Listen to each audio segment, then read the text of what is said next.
YouTube channel Shri हरे नमः को like, share, subscribe करें। धन्यवाद। जिनकर राम से लगी बिगड़ल जन्म जन्म के सुधरल जिंदगियां,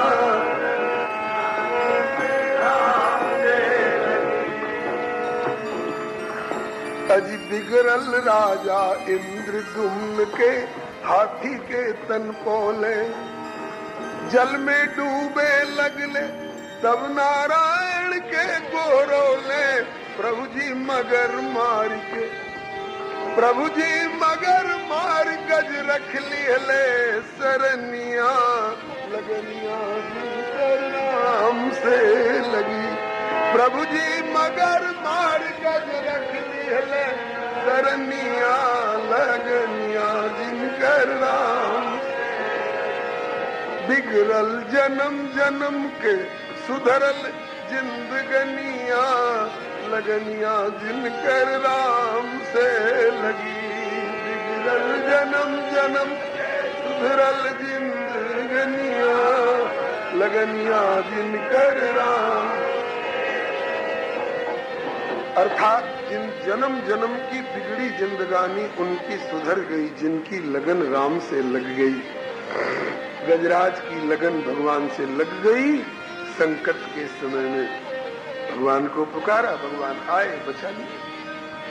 हम लोग भी संकट में पड़ते रहते हैं तो बाबू भैया का दरवाजा ताकते हैं। दरोगा जी का, एसपी साहब का और मिनिस्टर साहब का दरवाजा और असेंबली और पार्लियामेंट के दरवाजे पर भूखा हड़ताल करने जाते हैं। श्री सुखदेव जी कहते हैं कि भैया भूख हड़ताल करनी ही हो तो ठाकुर जी के दरवाजे पर मोह मरवे को नेम है, मरो तो हरि के द्वार। अरे कबहू तो प्रभु पूछिए ये कौन परो दरबार। मांगो तो गोपाल सो, न मांगो तो गोपाल सो, रीझो तो गोपाल पे और खींचो तो गोपाल सो। बने तो रघुबर सो बने और बिगड़े तो भरपूर। तुलसी औरन सो बने तो वह बनवे पे धूर। भगवान से बनाओ बन जाएगी। आगे ये चौथे मनवंतर की कथा है। पांचवें मनवंतर का नाम था रैवत मनवंतर। छठवें मनवंतर का नाम था चाक्षुष मनवंतर। चाक्षुष मनवंतर में समुद्र मंथन हुआ था, देवासुर संग्राम हुआ था। एक बार दुर्वासा जी के द्वारा दिए हुए भगवत प्रसादी माला का अपमान कर दिया था देवराज इंद्र ने। दुर्वासा जी ने शाप दे दिया, जाओ तुझे अपने स्वर्ग लक्ष्मी पर इतना गुमान है, तेरी स्वर्ग लक्ष्मी रूठ कर समुद्र में चली जाएंगी। देवता लोग श्रीहीन हो गए। दैत्यों ने खदेड़ खदेड़ के मारना शुरू किया। देवता लोग भगवान ब्रह्मा की शरण में गए। ब्रह्मा जी ने कहा और करो अपमान भगवान की प्रसादी माला का और संत के दिए हुए प्रसादी माला का। भूल हो गई, बोले जाओ भगवान से प्रार्थना करो। भगवान ने कहा कि अब समुद्र का मंथन करो, लक्ष्मी जी निकलेंगी, उनकी दृष्टि पड़ेगी, तब तुम लोग लक्ष्मीमान और श्रीमान होगे। और क्या, और समुद्र मंथन से बहुत से रत्न निकलेंगे, उनका आपस में तुम लोग यथायोग बंटवारा करना, अमृत निकलेगा उसका पान करना। महाराज इतना बड़ा समुद्र कैसे मथा जाएगा? एक छोटी सी हड़िया में दूध दही मथना होता है तो एक काठ की रही रस्सी की नेति से काम चल जाता है। इतने बड़े समुद्र को मथने के लिए रई कौन चीज की बनेगी? बोले रई बनी बनाई धरी है, मंदराचल पर्वत गोल है और लंबा है। नेति बासुकी नाग की बना करके रस्सी लपेटो और रगड़ो, समुद्र का मंथन होगा। बोले मंदराचल पर्वत उठे तब न? बोले सब देवता लोग मिलके उठाओ। बोले सब देवता भी नहीं उठा सके तो बोले दैत्यों को भी मिला लो ताकि उनसे हमारी खटपट रहती है। बोले ऐसे मौके पर सब भाई भाई हो जाते हैं। और क्या, अरयो की संदेया सतिकार्यार्थ गौरवे अहिमूषकवत देवायर्थस्य पदवीं गतैहि। ऐसे मौके पर भाई भाई एक मेल कर लेना चाहिए। एक ही बाप के बेटे तो हैं, दैत्य हो चाहे देवता हो। कश्यप जी के ही तो सब संतान है। जाओ उनसे मेल मिलाप करो। दैत्यों के मोहल्ले में गए देवता लोग, तो दैत्यों ने कहा कि आज आए हैं हमारे मोहल्ले में, कसर निकाल लो सब दिनों की। हथियार लेने के दौड़े दैत्य लोग। तब तक दैत्यों के राजा उन दिनों में बलि राजा थे, जो प्रहलाद जी के पोता लगते। प्रहलाद जी के पुत्र विरोचन, कल प्रहलाद जी की कथा सुनी ना, उन प्रहलाद जी के पुत्र विरोचन और विरोचन के पुत्र बलि। उन दिनों की बात है जब बलि दैत्यराज थे। बलि बड़े धर्मात्मा, उनने और दैत्यों को डांट दिया, खबरदार, अपने दरवाजे पर आए हुए कुत्ते का भी अपमान करना ठीक नहीं है, ये देवता है। हथियार लेकर आए होते तो हम लोग सामना करते, खाली हाथ आए हैं, किसी और मतलब से आए होंगे, पूछो कैसे आए। आगे बढ़कर बलि ने पूछा, कहो भाई देवताओं कैसे आए तुम लोग? बोले समुद्र का मंथन होना है, अमृत निकलेगा और भी रत्न निकलेंगे, यथायोग हम लोग बंटवारा करेंगे। अकेले देवता चाहे तो भी नहीं मत सकते हैं, अकेले दैत्य चाहे तो भी नहीं मत सकते हैं, देवता दैत्य मिलके करेंगे तो महत्वपूर्ण कार्य हो जाएगा। अरे तो बहुत बढ़िया प्रस्ताव है, चलो चलो चलो। सब मिल करके गए मंदिराचल उठाने के लिए, हिला भी नहीं। बहुत जोर लगाया तो उसमें कईयों के हाथ पांव दब गए, उठे नहीं। तब जाकर के इनने, अब ये उदास हो गए। भगवान ने कहा कैसे उदास हो रहे हो? कहा कि मंदिराचल तो उठता ही नहीं, मंथन कैसे होगा? कहा कि जो काम तुमसे नहीं होता है हमसे कहना चाहिए ना। तुझसे न जो सुलझे तेरे उलझे हुए धंधे, तो भगवान के इंसाफ पे सब सौंप दे बंदे। तो प्रभु हर तुम्हारी मुश्किलें आसान करेगा, और जो तू न कर सका उसे भगवान करेगा। सबने मिलकर भगवान से प्रार्थना की। भगवान ने कहा चलो अभी हाल लो। गए और बाएं हाथ से, एक हाथ से ऐसे उठा लिया मंदराचल पर्वत को जैसे बच्चे अपने गेंद को उठाते। लोग दांतों उंगली काट के चकित रह गए। अरे इसीलिए इनको भगवान कहते हैं। 33 करोड़ देवता और जाने कितने करोड़ दैत्य सब मिलकर जिस मंदराचल को हिला तक नहीं सके, और उस मंदराचल को इन्होंने एक हाथ से बच्चों की गेंद की तरह उठा लिया। इसीलिए इनको भगवान कहते हैं। भैया सब भगवान नहीं हो सकते, भगवत्ता की कसौटी होती है। कर तुम समर्थ, अकर तुम समर्थ, अन्यथा कर तुम समर्थ सब प्रभु। आजकल जो ये बनावटी भगवान लोग घूम रहे हैं ना, 750 की 350, हम भगवान है, हमारा फोटो लॉकेट में लगा के घूमो, राम कृष्ण में क्या रखा है। तो इन भगवानों से कह दिया जाए, इन बनावटी भगवानों से कि चलो मंदिराचल उठाना, इनकी नानी मरने लगेगी। ये अकेले अकेले क्या उठाएंगे? सबरे मिलकर 700 और 900 सबरे मिलकर, सबरे गुरु चेला मिलकर के भी नहीं उठा सकते, हिला नहीं सकते। गोपियों ने चुनौती दे दी उद्धव को, अगर तुम भी वही हो और वह भी तुम ही है तो तुम, अभी गोवर्धन कहीं गया नहीं है, उठाकर गोवर्धन की एक चट्टान दिखा दो तो मान लेंगे कि जो वह है वही तुम भी हो। वाणी से कह लेना अलग बात है। रहीमन छोटे नरन सो होत नहीं बड़ काम, बजत नगाड़ा ना सुनो सो चूहा के चाम। एक तो मनसुखा का और एक गीदड़ का बहुत प्यारा उदाहरण है, लेकिन अभी कथा बहुत है इसलिए संक्षेप में ही समझिए कि साधारण लोग भगवान बनने का दावा करते हैं तो उनका मिथ्या अहंकार है। भगवान ने बच्चों की गेंद की तरह उठाया और गरुड़ जी की पीठ पर धर दिया। गरुड़ करो मदद भाइयों की। गरुड़ जी ने 2-4 बार पंख ऐसे ऐसे किए, फट समुद्र के किनारे ले जाकर डाल दिए। देवता दैत्य चकित होकर देखते रहे, गरे भैया भगवान तो भगवान ठहरे, ये गरुड़ की हिम्मत देखो, ये भी तो उसी कश्यप जी का बेटा है जिसके देवता और देखते हैं। तो भगवान से संपृक्त होने के कारण 2 बार पंख फड़फड़ाए और ला करके यहां तक पहुंचा दिया। वाह रे गरुड़ भैया वाह। लेकिन भैया किसकी शक्ति है? उस प्रभु की शक्ति है। प्रभु से संपृक्त होने के कारण गरुड़ जी ने ऐसा किया। ये जितने बल्ब हैं लटके हुए, जितने ट्यूब हैं, जितने पंखे हैं, जितने फ्रिज हैं, कूलर हैं, हीटर हैं, सब काम करेंगे, लेकिन कब? यदि जनरेटर से कनेक्टेड हो तब, पावर हाउस से कनेक्टेड हो तो, और उससे कनेक्शन ऑफ करके कोई कुछ नहीं कर सकता है। हम सब लोगों के ओरिजिनल जनरेटर कौन है?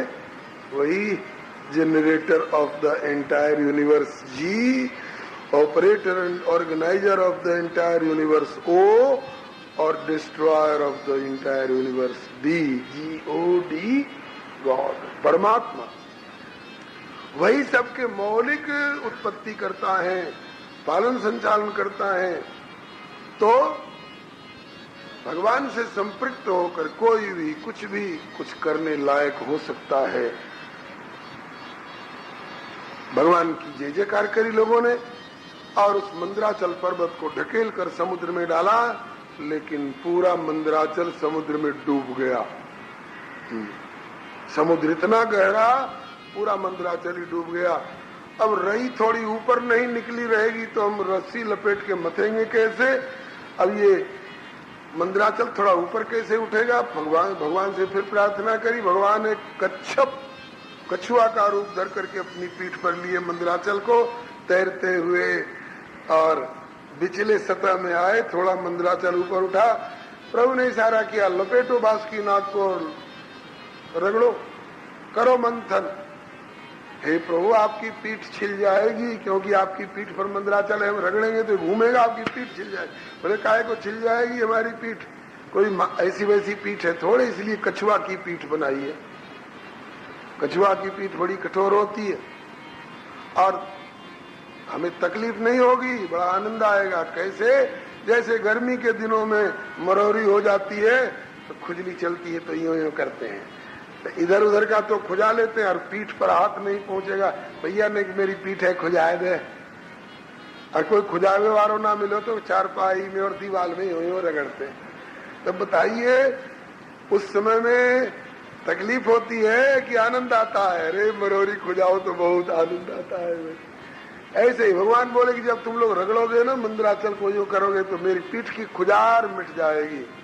मेनेंग कंडू जन्म प्रमेय, जैसे खुजली और दाद खुजाने में आनंद आता है।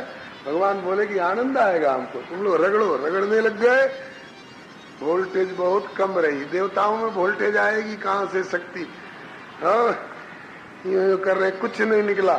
कहा कि प्रभु हमसे तो काम नहीं बन रहा है। तो ठाकुर जी फिर एक चतुर्भुज रूप धर करके और पकड़े बांस की नाक को, और भगवान के हाथ लगाते ही पूरी वोल्टेज आई गई।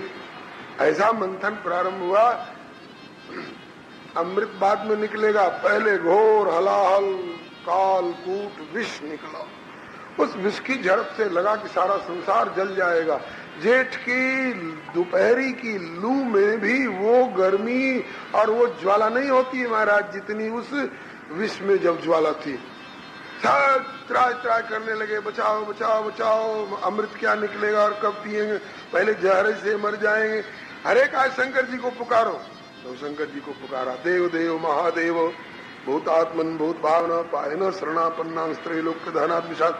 भगवान भोलेनाथ ने पार्वती जी से कहा, प्रिय हाँ प्राणनाथ, कहा प्रजा जल रही है। अरे कहा बचाओ, सब हमारी संतान है, बचाओ बचाओ। बोले अरे इनको बचाने के लिए मुझको स्वयं जहर पीना पड़ेगा।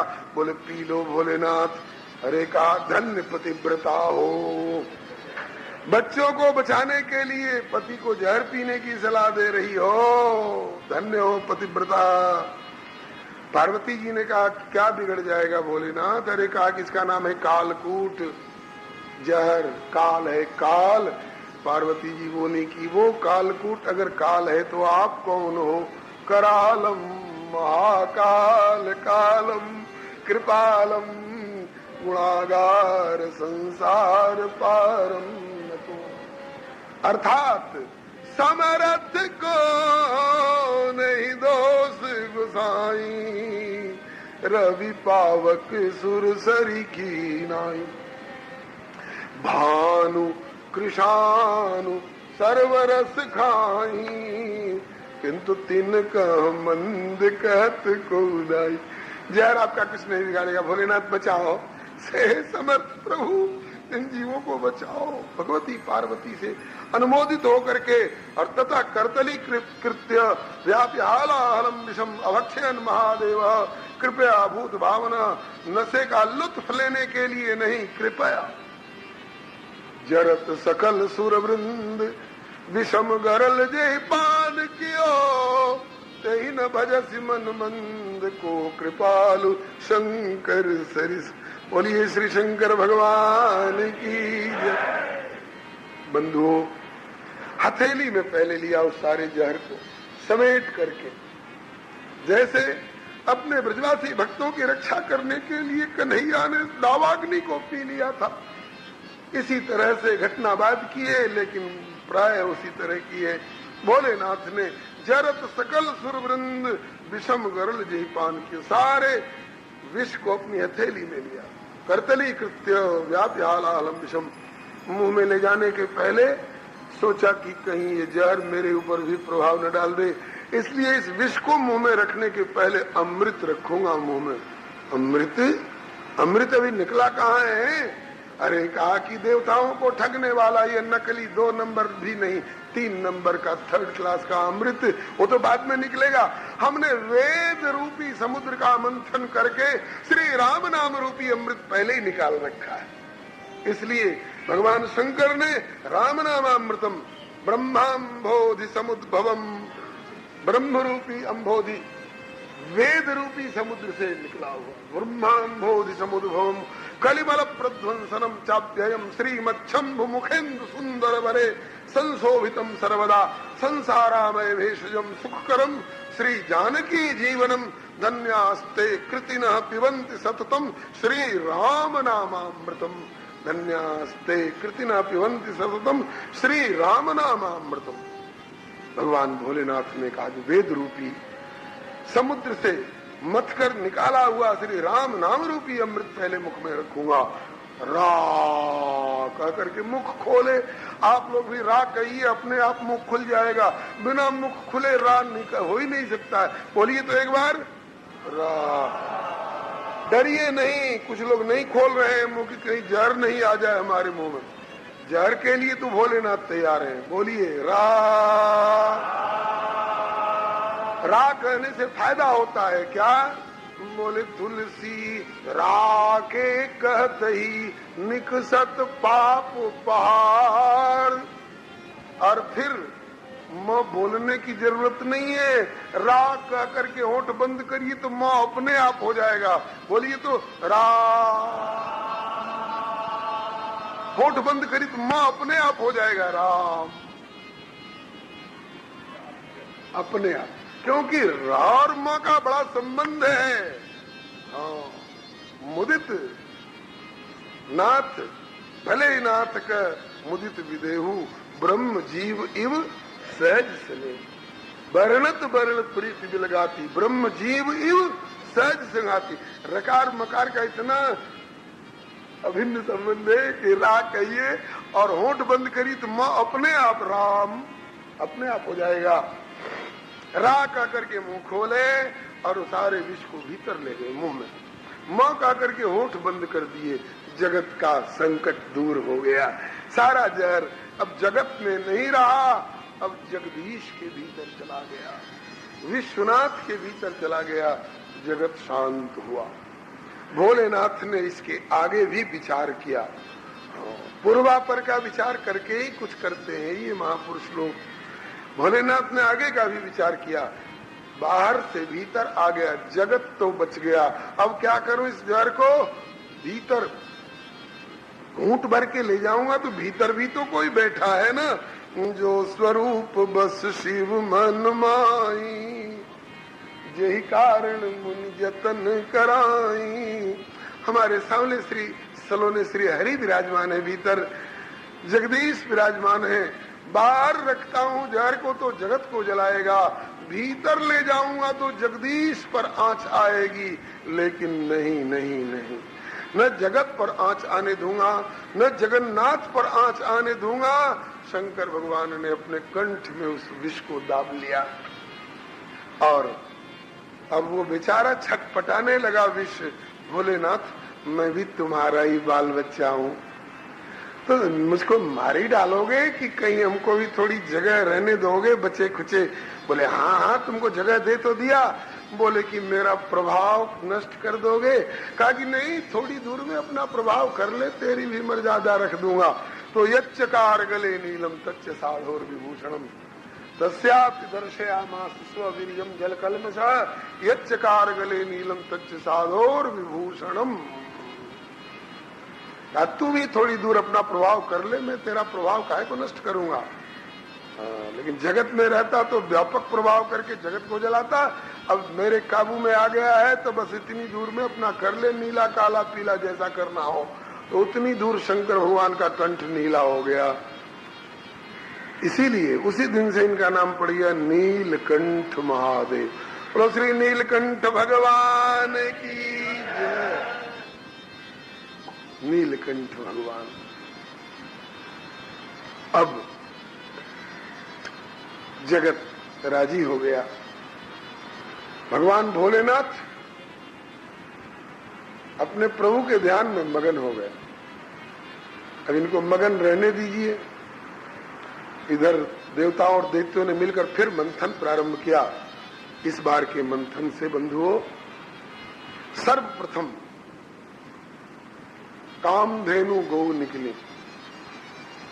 वो अग्निहोत्री ऋषियों को दी गई। इनके दुग्ध से, इनके घृत से आप लोग अग्निहोत्र हवन इत्यादि क्या करेंगे। श्री हरे नमः। हविर्धानी कामधेनु गौ प्रकट हुई, ऋषियों को दी गई।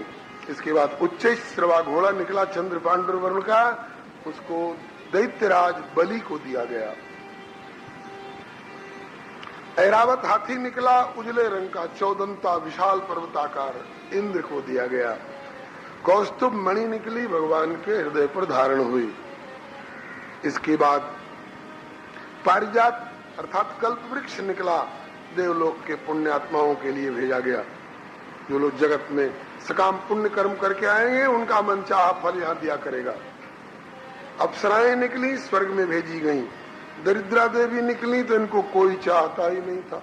दरिद्रा को कौन चाहे। लक्ष्मी जी निकली, इनको देख के सब चाहने लगे कि हम ही को मिल जाती।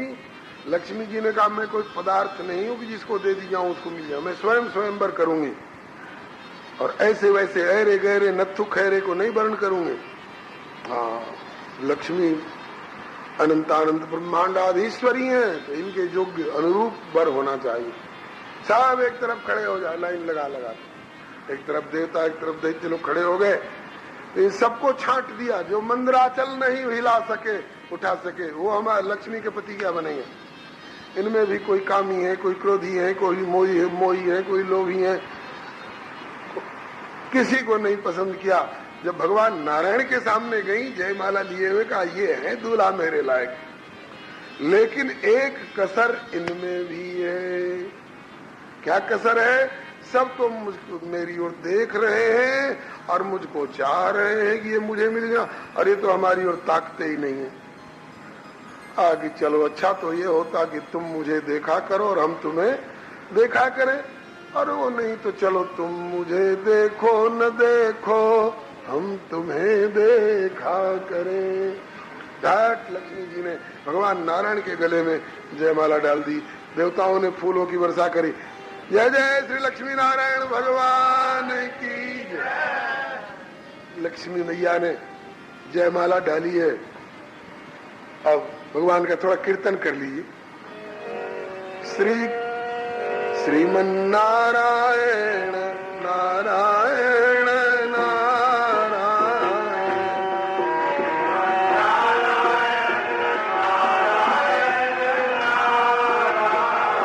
चारी हूँ वेद भागवत गीता स्वामी चारी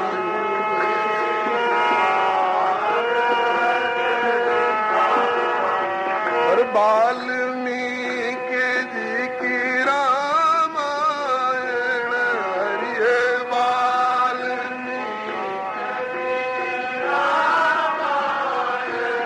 लक्ष्मी नारायण नारायण नारायण लक्ष्मी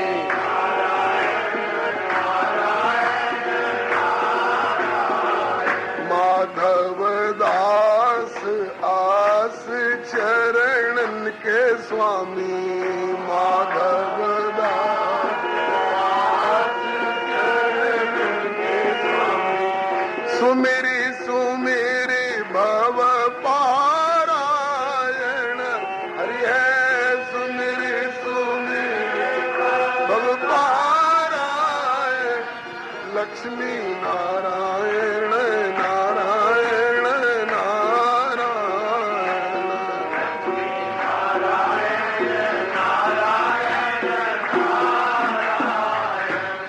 बोलिए श्री लक्ष्मी नारायण भगवान की। पद तो बहुत लंबा है, सब अवतारों की लीला गाई गई है, सबरी के वेर सुदामा के तंडुल, लेकिन आगे अभी श्री रामावतार का चरित्र, श्री कृष्णावतार का चरित्र, श्री वामन भगवान का भी बहुत चरित्र है। इसलिए संक्षेप में आपने श्री लक्ष्मी नारायण भगवान के जयमाला की बधाई दी। अब लक्ष्मी जी ने प्रभु से कहा कि प्रभु मुझे तो अंगीकार कर लिया आपने, बड़ी कृपा की, लेकिन मुझसे बड़ी बहन है दरिद्रा देवी, ये बेचारी कुंवारी रह गई, तो उनको कोई चाहता ही नहीं है। आप जैसे समर्थ जीजा को पाकर के भी और आपकी बड़ी साली कुंवारी रह जाए तो आपको भी, आपकी भी शिकायत होगी। भगवान ने कहा नहीं नहीं, कुंवारी नहीं रहने देंगे, ब्याह करा देंगे। बोले किससे कराओगे, इनको तो कोई चाहता ही नहीं है। कहा कि हमारी सृष्टि में एक से एक फक्कड़ लोग हैं महाराज, कहीं न कहीं लग जाएगा ठिकाना। तो पहुंचे उद्दालक मुनि के आश्रम पर, ये कथा पद्म पुराण में। उद्दालक मुनि के पास पहुंचे, उद्दालक मुनि से बोले हो खूब वहां जप तप पूजा पाठ कथा कीर्तन भजन साधन सब हो रहे थे, लगता था बैकुंठ आश्रम है। भगवान प्रकट हुए उद्दालक मुनि के सामने, कहिए मुनिनाथ क्या चाहते हैं, किस लिए सब हो रहा है। बोले आप प्रसन्न रहिए इसलिए हो रहा है। अच्छा तो हम प्रसन्न हो, ऐसा काम भी तो करो। बोले कौन काम करने से प्रसन्न होइएगा। बोले ब्याह कर लो। अच्छा मेरे ब्याह करने से आप प्रसन्न हो जाइएगा तो कर लेंगे, हमको तो वही करना है जिससे आप प्रसन्न हो। चलो लड़की देख लो।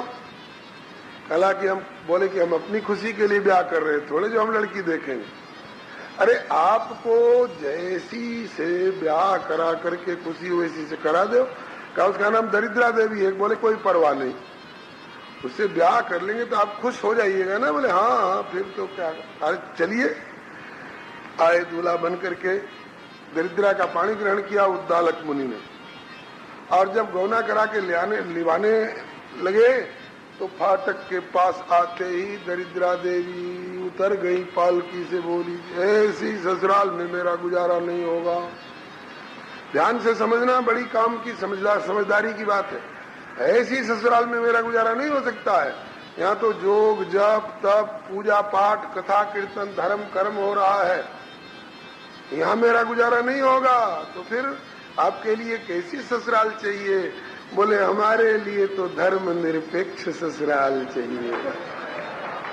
हाँ हमारे लिए तो ऐसी ससुराल चाहिए जहाँ शराब कबाब चोरी जुआ गाली गलौज लट्ठम लट्ठा तेरी मेरी अपना पराया इनकलाब जिंदाबाद, जो हमसे टकराएगा चूर चूर हो जाएगा। ये सब जहाँ होता हो वहाँ दरिद्रा देवी खूब प्रसन्न रहती हैं। तो मुझको यहाँ रखना हो तो ये सब धर्म कर्म पूजा पाठ बंद करो और अपने आश्रम को धर्म निरपेक्ष घोषित करो, और यहाँ पर जुआ खिलवाओ शराब मंगवाओ और गाली गलौज लट्ठम लट्ठा ये सब शुरू कराओ, मुकदमेबाजी शुरू कराओ। फिर देखो क्या बढ़िया से मेरा नृत्य होता है दरिद्रा देवी का। मैं लोक भाषा में कह रहा हूँ और पद्म पुराण में बिल्कुल यही सारी बातें, धर्म निरपेक्ष शब्द हो चाहे नहीं हो उसमें, लेकिन अर्थ उसका यही है। पद्म पुराण के अंतर्गत विविध श्लोकों में है। अब तो उद्दालक मुनि ने कहा, दो टूक उत्तर दिया, मैंने आपको प्रसन्न करने के लिए ब्याह नहीं किया है, मैंने नारायण को प्रसन्न करने के लिए ब्याह किया है। नारायण को जिसमें प्रसन्नता होती है वो काम हमारे यहाँ हो रहा है। तुम्हारी राजी हो तो रहो और नहीं तो हमारी तुम्हारी राम राम। बेचारी वहीं से लौट गई। और क्या, हम तुम सत्ता में आ गई तो हम तुमको खुश करने के लिए हम अपने यहाँ से धर्म कर्म बंद कर दें? तुम करो तो करो, हम नहीं करते। नहीं बंद किया, सब पूजा पाठ होता रहेगा। हम तो नारायण के उपासक हैं, उनको जिसमें प्रसन्नता होती है वो हो रहा है हमारे। रहना हो रहा हो, नहीं तो हमारी तुम्हारी राम राम। बेचारी दरिद्रा देवी लौट के गई, वैसे जैसे आई थी वैसे लौट के चली गई। लक्ष्मी जी के पास गई, बहनों ससुराल मेरे लायक नहीं मिली। तो कहा कि तो क्या करें? बोले प्रभु से कहो। प्रभु से बोली, प्रभु जी तो लौट के आ गई, कहती कि मेरे लायक ससुराल नहीं मिली। फिर भगवान बोले कि हमारे हिंदू सनातन संस्कृति में पुनर्विवाह का विधान नहीं है, दोबारा इनका ब्याह नहीं कराऊंगा। बोले फिर तो रहेंगी कहाँ? कहा कि जिसको कहीं ठिकाना नहीं वो मेरे साथ रहे। भगवान ने दरिद्रा देवी को स्वीकार कर लिया। लक्ष्मी यूट्यूब चैनल श्री हरे नमः को लाइक शेयर सब्सक्राइब करें। धन्यवाद। तो वैकुंठ है, क्षीर सागर है और इनके लिए पीपल का पेड़ बन करके रहूंगा, उसी पर रहेंगी ये। लक्ष्मी जी ने कहा कि अगर मुझे अपनी जीजी से कहीं कभी मिलने की इच्छा हो, हफ्ता में 10 दिन में, महीना दिन में, बोले हर शनिवार को आकर के मिल जाना अपनी जीजी से पीपल के नीचे। तो इसीलिए पीपल पर अलग से जल ढारते हैं लोग और 6 दिन छूते नहीं है कि कहीं दरिद्रा मौसी न चिपक जाए। हाँ, और जब शनिवार आता है अखबार देते हैं पीपल को। क्यों? आज मेरी लक्ष्मी मैया इस पर विराजमान है, हो रही है, तो लक्ष्मी मैया कृपा कर देंगे। बोलो लक्ष्मी मैया की जय, बोलो दरिद्रा मौसी की जय। और उसी समुद्र से चंद्रमा भी निकले थे। हाँ, चंद्रमा इन दोनों के भैया हैं। तो चंद्रमा कौन हुए भैया? मामा। सारे दुनिया भर के लोग चंदा मामा क्यों कहते हैं? इसीलिए ना कि जिस समुद्र से जगत जननी लक्ष्मी निकली है उसी समुद्र से चंदा निकले हैं। तो चंदा और लक्ष्मी भैया बहन हुए। तो एक बेटे वाली माँ का भैया एक का मामा, और सारे जगत की जननी का भैया सारे जगत का मामा। इसीलिए दुनिया भर के लोग चंदा मामा कहते हैं। चंदा मामा आरे आव, बारे आव, नदिया किनारे आव, चंदा मामा। और उसी संबंध से आप लोग इस शरीर को भी मामा जी कहते हैं। हाँ, जानकी जी का भैया होने के नाते जनक किशोरी मोरी, जनक किशोरी मोरी, लगथिन बहनिया है मिथिला के नाते। तो राम जी पहुनवा भेलथिन मोर, हे मिथिला के नाते। बंधुओं, एक बार किसी मंच पर गए तो परिचय देने वाले सज्जन ने कहा कि ये डबल MA है। हमको बड़ा संकोच हुआ कि अभी ग्रेजुएशन भी पूरा नहीं हुआ है और ये डबल MA कह रहे हैं। अगर मूक रह जाते हैं तो इनका समर्थन करके मैं झूठा हो जाऊंगा, और अगर कहता हूं कि नहीं साहब मैं डबल MA क्या, मैं ग्रेजुएट भी नहीं हूं, तो अब ये बेचारा झूठा पड़ जाएगा समाज के बीच में। तब तक किशोरी जी ने समाधान दे दिया, अरे स्कूल कॉलेज के सर्टिफिकेट वाले डबल MA हो चाहे नहीं हो, जब दुनिया भर के लोग तुमको मामा कहते हैं तो मामा में डबल MA होता है, MA डबल MA।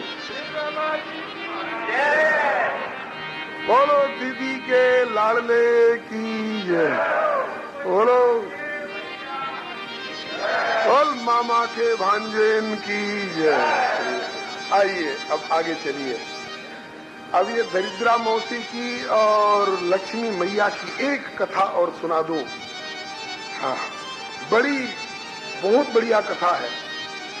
एक बार ये कथा श्री चित्रकूट के एक रामायणी जी ने सुनाई थी, श्री कौशल किशोर दास जी ने। उनने कहा कि एक बार लक्ष्मी जी और दरिद्रा जी दोनों बहनों ने नारद जी से पूछा, नारद हम दोनों में कौन अच्छी है, हम दोनों में कौन अच्छी है? नारद जी ने कहा ऐसे नहीं बताऊंगा, पहले जाओ वहां मंदिर तक, वहां मत्था टेको, फिर लौट के आओ तब बताऊंगा, इस बीच में मैं निर्णय ले लूंगा। ये दोनों गई और प्रणाम करके वहां से आई और बोली कि बताओ, कहा कि दोनों अच्छी लगती है। नारद जी बोले कि दोनों अच्छी लगती हो? अरे नारद मोदे की बात कर रहे हो? नहीं, दोनों अच्छी लगती है। दोनों में फर्क भी तो है। बोले फर्क तो जमीन आसमान का है। बोले फिर दोनों अच्छी कैसे लगती है? बोले ऐसे दोनों अच्छी लगती है, हमने दोनों को जाते भी देखा था और आते भी देखा था, तो दोनों 2 बार अच्छी लगी। कैसे? बोले दरिद्रा तब अच्छी लगी जब जा रही थी, और लक्ष्मी तब अच्छी लगी जब आ रही थी। दरिद्रा तब अच्छी लगती है जब जा रही हो, और लक्ष्मी तब अच्छी लगती है जब आ रही हो। लेकिन ये दृष्टि किसकी है बंधुओं? जो स्थूल दुनियादारी का भौतिक सुख चाहते हैं उनकी ये दृष्टि। लेकिन परमार्थ पथ के पथिकों की दृष्टि में, कुंती बुआ से पूछो कि तुमको दरिद्रा अच्छी लगती है कि लक्ष्मी अच्छी लगती है? मिल गई राज्य लक्ष्मी, युधिष्ठिर राजगद्दी पर बैठ गए महाभारत युद्ध के बाद, श्याम सुंदर पीठ दे के चलने लगे, तो कुंती बुआ ने पीताम्बर पकड़ा। कथा आप सुन चुके हैं प्रथम स्कंद में। लाला कन्हैया क्यों जा रहे हो? बोले राज्य मिल गया, संपत्ति मिल गई, और राज्य लक्ष्मी भोगो, अब हमारी क्या जरूरत है? कहा कि जा कन्हैया, लेकिन कुछ दे कर जा, क्यों? मैं तेरी बुआ हूँ, मुझे मांग कर लेने का के। हाँ बुआ जी बोलो। बोले फिर दरिद्रता मेरे गले में मर जाए। विपदा संतु न सस्वत तत्र तत्र जगत गुरु भवतो दर्शनम यत्याद पुनर्भव दर्शनम। अगले जन्म में फिर विपत्ति पड़े मेरे ऊपर। क्यों? बोले जब तक विपत्ति पड़ी रही हमारे ऊपर, आंखें बरसती रही, तुम सामने खड़े हो रह करके अपने पीताम्बर से मेरे आंसू पोंछते हुए कहते थे, बुआ जी घबराओ नहीं, कन्हैया तुम्हारे साथ है। लाल तुम्हारे उस मुख कमल के दर्शन में और तुम्हारे उस अमृतमय वचनों में जो एक दिव्य परमानंद की अनुभूति हुई, वो ये राजगद्दी हमें दे सकेगी। भले राजगद्दी वापस ले लो, लेकिन हमें विपत्ति और दरिद्रता का, गरीबी का वरदान दो। बंधुओं, आज गरीबी अभिशाप मानी जा रही है ना। गरीबी हटाओ देश बचाओ। ब्रजवासी नारायण स्वामी जी कहते हैं गरीबी अभिशाप नहीं है, गरीबी दरिद्रता वह सुनहला अवसर है जो हमारे जन्म जन्म की दरिद्रता को दूर कर दे। दोहा प्रख्यात है, सुन चुके हैं आप, फिर से सुनिए, बढ़िया बात बार बार सुनी जाती है। बोले नारायण हो सच कहूं, भुजा उठा के आज, जो मन बने गरीब तू तो मिले गरीब निवाज।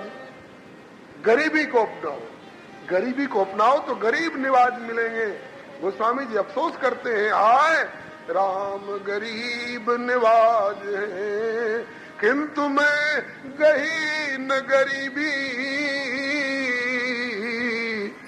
अपनी ओर विचार के प्रभु बने सो कीवी।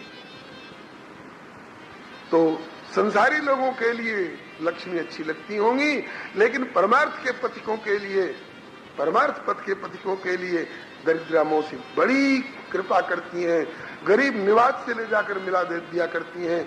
इसलिए दरिद्रा मौसी से घबराना नहीं, बड़ी हितकारिणी है।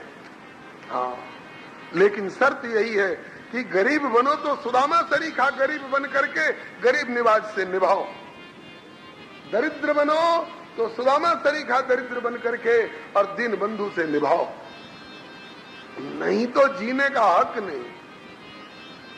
द्वावंबस निविष्टव्यौ, गले बद्ध्वा दृढ़ाम शिलाम, बड़े भारी भारी पत्थर गले में बांध के डूब मरो। इन दो व्यक्तियों को सलाह दी जा रही, किनको? बोले धनवंतम अदातारम, दरिद्रम चा तपस्विनम। जो दरिद्र होकर के भगवान का भजन नहीं करता है, जो गरीब होकर गरीब निवाज से नाता नहीं मानता है, उस गरीब को जीने का हक नहीं। और जो धनवान होकर उदार नहीं होता है, दाता नहीं होता है, उस धनवान को जीने का हक। बोलो श्री लक्ष्मी मैया की जय, श्री दरिद्रा मौसी की जय, श्री चंदा मामा की जय।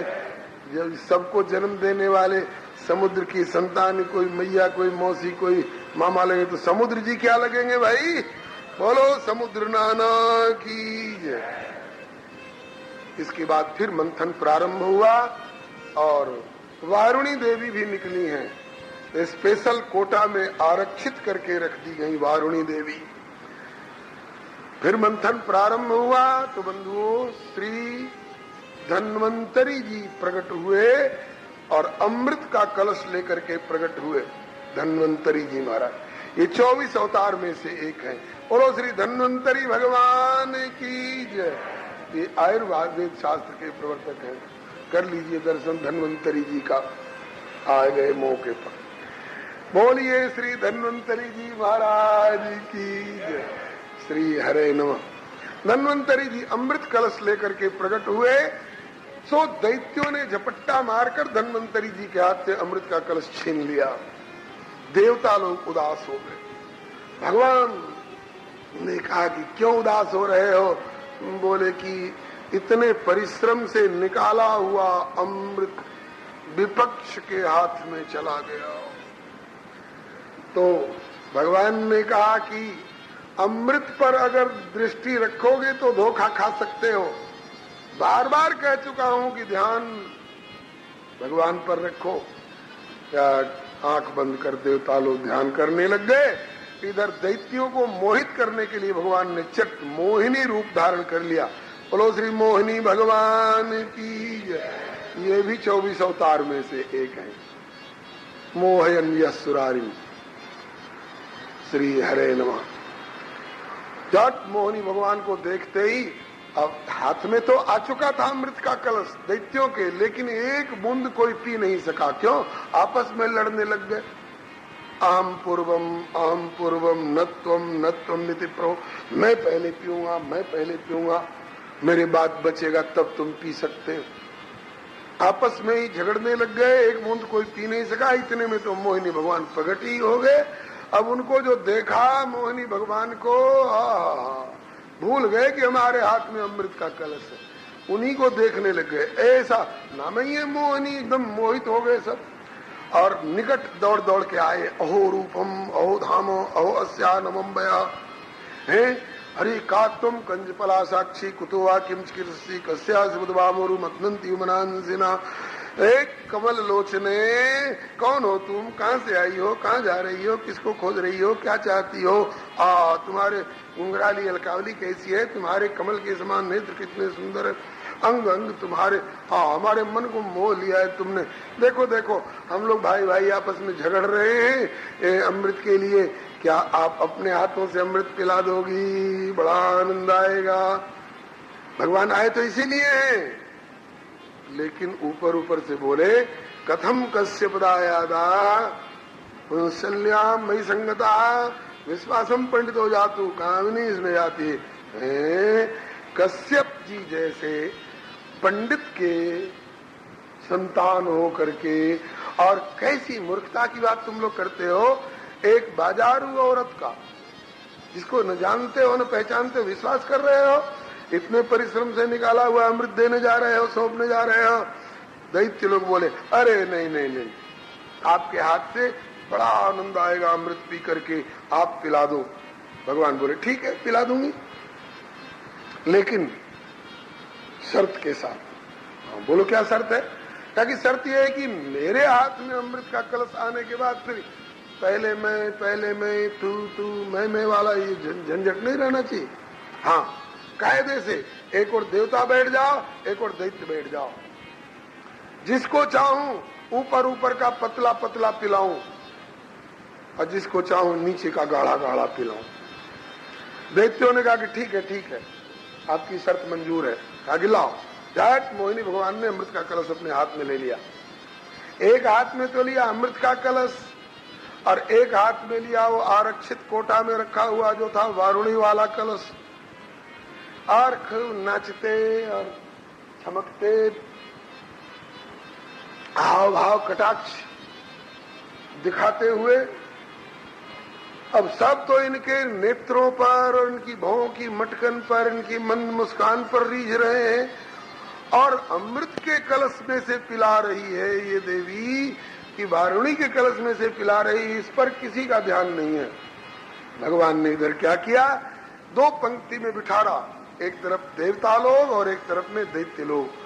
देवताओं की पंक्ति में जाते तो अमृत वाले कलश में से पिलाते और दैत्यों की पंक्ति में जाते तो वारुणी वाले कलश में से पिलाते।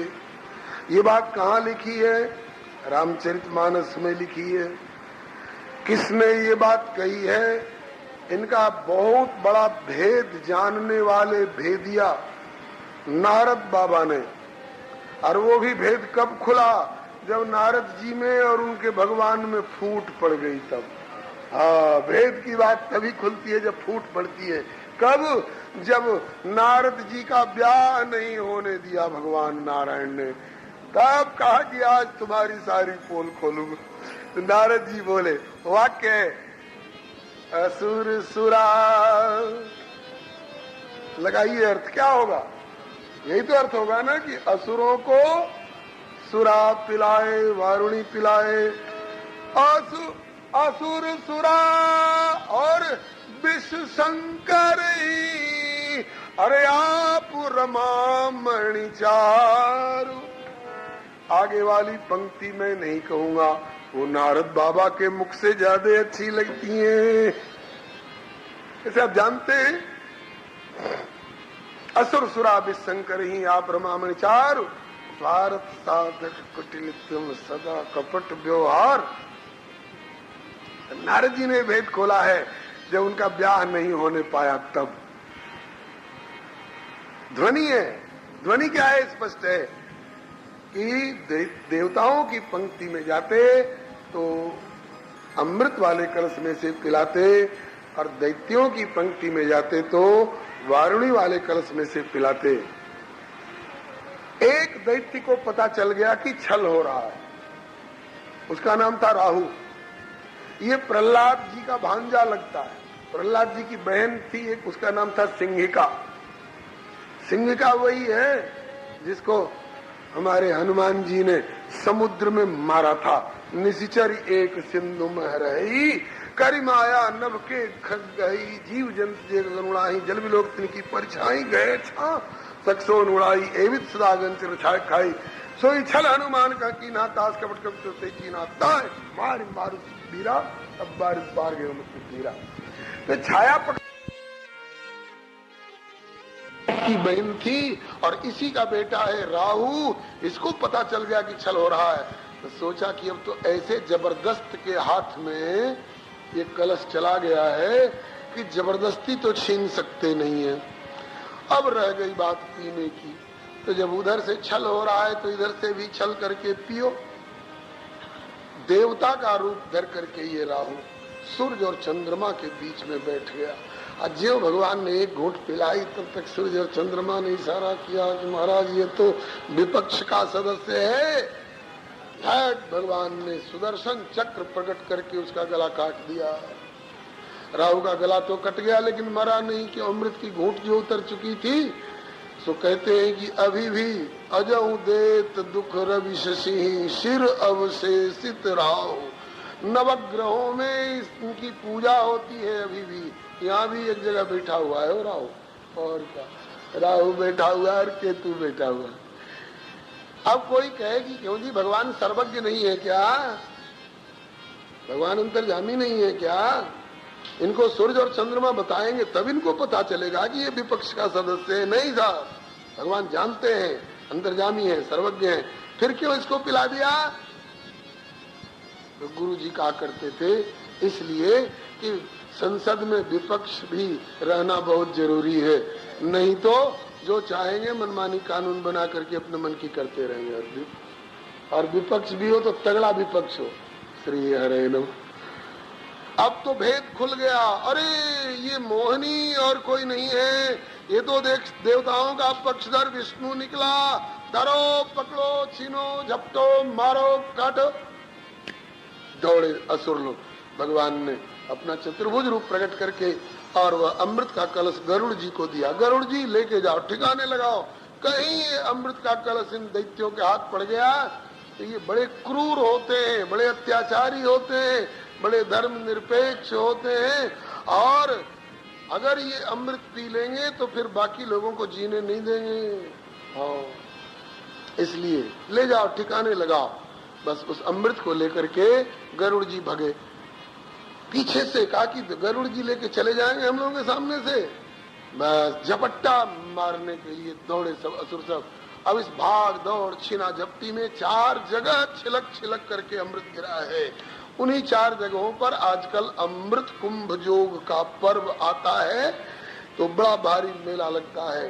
हरिद्वार में गिरा था, प्रयाग में गिरा, नासिक में गिरा और अवंतीपुरी उज्जैन में गिरा। आज भी जब वह अमृत कुंभ योग पर्व आता है ज्योतिष के गणना के अनुसार, तो वहां पर कुंभ का मेला लगता है। पूरा नाम है अमृत कुंभ योग पर्व। कुंभ माने घड़ा, सीधे सीधे कुंभ कहोगे कुंभ का मेला, तो कुंभ का मेला का मतलब क्या? घड़ा का मेला का घड़ा बिकता है? नहीं साहब। अमृत कुंभ योग पर्व जब आता है तो वहां सब लोग जुटते हैं। किस लिए? अमृत के लालच से। कौन सा अमृत? अरे वो घड़ा वाला, देवताओं को ठगने वाला अमृत तो चाहे मिले चाहे न मिले, लेकिन हम लोगों को अमृत बहुत बढ़िया मिलता है अमृत कुंभ योग पर्व पर, क्योंकि तहा होई मुनि ऋषय समाजा, जाहि जे जन तीर्थ राजा। वहाँ संतों का समाज इकट्ठा होता है ना, तो संतों के समाज में हम लोगों को अमृत मिलता है। कौन अमृत मिलता है? बोले ब्रह्म निरूपण, धर्म विधि, वर्ण ही तत्व विभाग, कहीं भगति भगवंत के संयुत ज्ञान विराग। आज इन बात ये संत समाज में मिलने वाला भगवत चर्चा रूपी ये कथामृत की प्राप्ति होती है कुंभ योग पर्व में। और कोई अमृत और किसी को मिलता हो न मिलता हो, हम लोगों को तो भगवत कथा सुधा, भगवत कथा रूपी कंठे सुधा वसति वही भगवत जनानाम, ये अमृत हम लोगों को प्राप्त होता है, अभी भी प्राप्त हो रहा है। इसके बाद बड़ा भारी घनघोर युद्ध हुआ देवताओं में, दैत्यों में, आपस में खूब लड़े महाराज। चूंकि देवता लोग अमृत पी चुके थे इसलिए शक्तिशाली हो गए थे, और दैत्य लोग एक तो परिश्रम से थकावट थी, मंथन के परिश्रम की थकावट, और उसमें भी बारुणी पी लिए सो महाराज, और कदम लड़खड़ाने लग गए, आंखें झपने लग गई, लुढ़कने लग गए। देवताओं ने खदेड़ खदेड़ के इनको मारना शुरू किया। दैत्यों के राजा बलि मारे गए, बलि का प्राणांत हो गया। जब राजा मारे गए, प्रजा के प्राण उखड़, सब पैर उखड़ गए, भाग चले, सब हथियार फेंक फेंक के भागे। तो भी देवता लोग खदेड़ खदेड़ के मार रहे थे। नारद जी आए, खबरदार, ये कोई वीर का काम नहीं है। एक तो बंटवारे में विषमता, और उसमें भी जब वे लोग भाग गए, हथियार छोड़ के भाग गए, तो हथियार छोड़कर भागे हुए को खदेड़ खदेड़ के मारना ये वीरों का धर्म नहीं है। देवताओं, या तो वापस लौटो, नहीं तो हम तुमको दंड देंगे, साफ दे करके तुमको नष्ट करेंगे। तो देवता लोग पीछे हटे। दैत्यों ने आकर के चरण पकड़ लिए, गुरुदेव आपने बड़ी कृपा की, हम लोगों के प्राण बचा लिए। नारद बाबा एक ऐसे महापुरुष हैं, देवताओं के यहाँ जाए तो वहां भी जय गुरु जी, जय गुरु जी, और दैत्यों के यहाँ आवे तो जय गुरु जी, जय गुरु जी यहाँ भी। क्यों? नारद जी निष्पक्ष संत हैं, संत को ऐसा ही होना चाहिए। कैसा? बोले सबके प्रिय। क्यों? संत सबके प्रिय होते हैं। सबके प्रिय क्यों होते हैं? इसलिए कि सबके हितकारी, ये किसी का बुरा नहीं चाहते। हमारे सनातन धर्म की यही तो विशेषता है। सर्वे भवन्तु सुखिनः, सर्वे सन्तु निरामया, सर्वे भद्राणि पश्यन्तु, मां कश्चित् दुख भाग भवे। हमारे प्रभु श्री राम रावण के यहाँ भी जब खबर देते हैं, अंगद जी को भेजते हैं, तो यही कहा करके कि काज हमार और तासु हित होई, रिपुसन करे बतक ही सोई। हमारा भी काम हो और उसका भी हित हो, उसका भी बुरा ना हो, सनातन धर्म किसी का बुरा नहीं चाहता है। इस प्रकार से श्री हरे नमः। बोलिए भक्तवत्सल भगवान की जय। नारद बाबा ने देवताओं को फटकारा, खबरदार हथियार फेंक कर भागे हुए पर प्रहार मत करो, नहीं तो हम तुमको नष्ट करेंगे। इस प्रकार से दैत्यों की रक्षा हुई। इसके बाद दैत्य लोगों ने आकर नारद जी के चरणों में प्रणत होकर के प्रार्थना की, भगवान आपने कृपा करके हम लोगों के प्राण बचा लिए, बड़ी दया की। फिर इसके बाद दैत्य लोग कहने लग गए, थोड़ी सहानुभूति दिखा दीजिए ना। तो नाजायज आदमी भी एकदम गले चिपकने को तैयार हो जाता है। असुर लोग कहने लगे, हे नारद बाबा, हम लोगों के प्रति घोर अन्याय हुआ है प्रभु, हम लोगों के प्रति घोर अन्याय हुआ है। क्या अन्याय हुआ भाई? बोले कि परिश्रम में हम सब लोगों ने बराबर बराबर मेहनत की है और अमृत हम लोगों को एक बूंद नहीं मिली महाराज, सब देवताओं को पिला गए विष्णु। नारद बाबा ने कहा कि देखो तुम लोगों के प्राण बच गए, इस पर तुम लोग अपना सौभाग्य मनाओ। रही न्याय और अन्याय की बात, तो अब न्याय और अन्याय की बात चलाओगे तो उनकी गलती नहीं तुम्हारी गलती साबित होगी। हाँ, बात सौतुक कहूंगा, अच्छा लगे चाहे बुरा लगे, गलती तुम दैत्यों की है। बोले कैसे?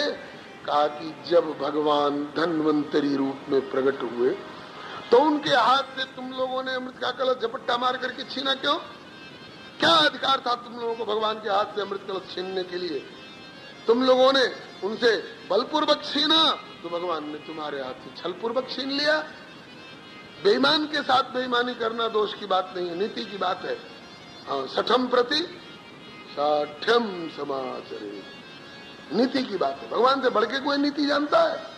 नीति प्रीति परमारथ स्वार्थ को न राम समझान यथारथ। शायद अफजल खान नाम था, वो हम शिवाजी से मिलना चाहते हैं और मिलने के बहाने सोचा कि इनको मार डाले। शिवाजी पहले से तैयार थे, बग न खा से उसको राम नाम सत्य कर दिए। दुष्ट के प्रति हम निश्चल होकर के जाएंगे। हम 10,000 20,000 25,000 रुपया लेके बैंक में जमा करने जा रहे हैं। रास्ते में मिले उचक के बदमाश लुटेरे, कहिए साहब कहाँ जा रहे हैं? और उसे निश्चल होकर कह दीजिए कि हम 25,000 रुपया लेके बैंक में जमा करने जा रहे हैं, तो बैंक में पहुंचने के पहले वही रास्ते में जमा करा लेंगे।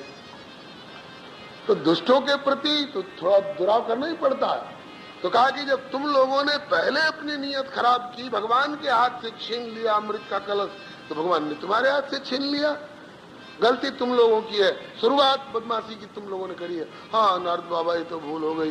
बोले अब? बोले आगे की अब सोचो। हमारे राजा मारे गए हैं, क्या करें महाराज? बोले कि तुम्हारे राजा बलि मारे गए हैं, ठीक है, तुम्हारे गुरुजी जो है ना दैत्य गुरु श्री शुक्राचार्य जी, उनके पास एक विद्या है मृत संजीवनी विद्या। उस मृत संजीवनी विद्या से अगर वे चाहें तो मरे हुए को जिला सकते हैं, मगर उन लोगों को जिला सकते हैं जिनके हाथ पांव गर्दन इत्यादि कट के अलग नहीं हो गए हों। तो बलि का हाथ पांव और गर्दन कट के अलग नहीं हो गया है, तो इनको तो जिला सकते हैं। इनके जैसे और कोई है तो उनको भी जिला सकते हैं। जाओ तुम लोग अपने दैत्य गुरु शुक्राचार्य से प्रार्थना करो। दैत्य लोग गए शुक्राचार्य से प्रार्थना किए। श्री सुखदेव जी कहते हैं तत्रा विनष्टावयवान, अविनष्टावयवान, जिनके अवयव अंग हाथ पांव गर्दन विनष्ट नहीं हो गए थे, विद्यमान शिरोधरान, जिनके हाथ पांव गर्दन सब सही सलामत थे, वैसी चोट से मृत्यु हुई थी, उनको तत्रा विनष्टावयवान विद्यमान शिरोधरान उसना शुक्राचार्य जीवयामास, जीवित कर दिए। कैसे? बोले संजीवन्या स्वविद्या, अपनी मृत संजीवनी विद्या के द्वारा जीवन दान दिए। उन पुनर्जीवित होने वालों में बलि महाराज भी हैं। बलि महाराज पुनर्जीवित हुए, पुनर्जीवित होकर इन्होंने विश्वजित नाम का यज्ञ किया। उनको यज्ञ करने दीजिए, उसका समाचार बाद में दिया जाएगा। बीच में एक और घटना यहाँ घट गई।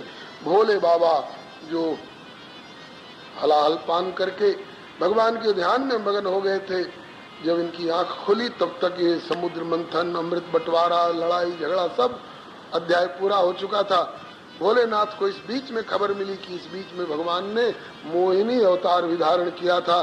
भोलेनाथ बोले प्रभु के सामने जाकर के, प्रभु हमने सुना है कि बीच में आपने मोहिनी अवतार धारण किया था। हाँ भोलेनाथ। बोले हम तो उस रूप का दर्शन नहीं कर सके प्रभु। अरे तो कहा कि उस रूप का दर्शन आप काहे को करोगे, वो तो असुरों को विमोहित करने के लिए धारण किया था।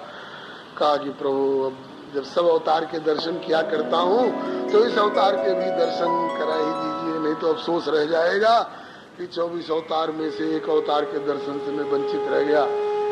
कहा प्रभु ने कि जो चाहते हो तो करा दूंगा, लेकिन वो आपके दर्शन करने लायक तो क्या वो स्वरूप होगा, वो तो असुरों को मोहित करने के लिए। लेकिन जब इतना आपका आग्रह है तो करा दूंगा दर्शन, लेकिन संभल के रहना भोलेनाथ,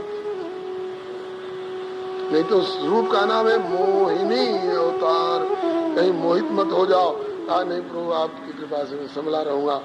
जाट भगवान मोहिनी रूप में फिर प्रकट हो गए और शंकर जी ऐसे मोहित हुए उनको देख करके कि जेठ भरने के लिए दौड़े उनके लिए। और आगे आगे भगवान मोहिनी भगवान भगे जा रहे हैं, पीछे पीछे शंकर जी दौड़े जा रहे हैं। कभी लगता है कि इनका अंचल पकड़ लूंगा, कभी लगता है इनकी चोटी पकड़ लूंगा। और एक बार यूं जेठ भरे तब तक भगवान अंतर्धान हो गए। यूं भगवान अंतर्धान हो गए, भगवान तो अंतर्धान हो गए मोहिनी भगवान, और लेकिन शंकर भगवान का तेज स्खलित हुआ। और जहां जहां पृथ्वी पर भागते गए वहां वहां इनका तेज बढ़ता गया।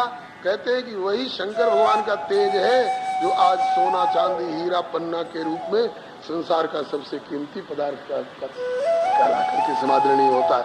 बोलिए श्री शंकर भगवान की जय। फिर शंकर भगवान बड़े लज्जित हुए और लज्जित होकर के सोचने लगे, रे मैं तो हार गया। लेकिन एक बहुत बढ़िया समाधान लिया इन्होंने, हारा भी हूं तो क्या कोई अरे गहरे नथु खैरे से हारा हूँ थोड़े, मैं तो भगवान के सामने हारा हूँ। तो भगवान के सामने हारना ये माया को जीतने का एक बहुत बढ़िया साधन हो जाता है।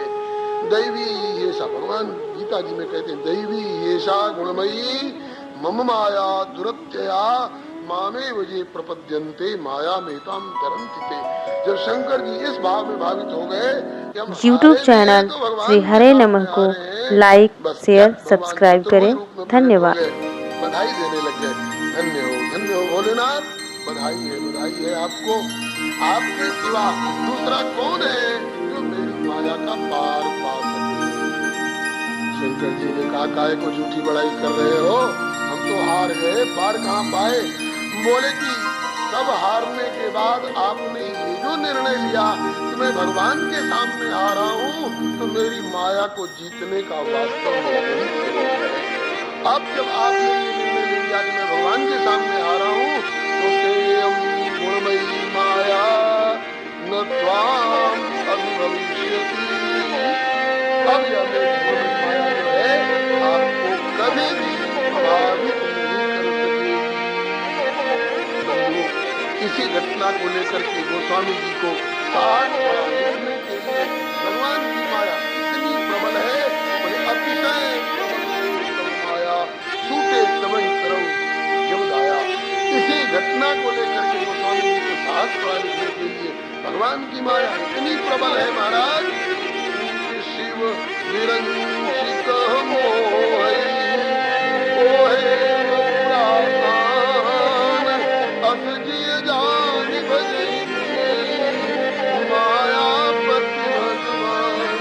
माया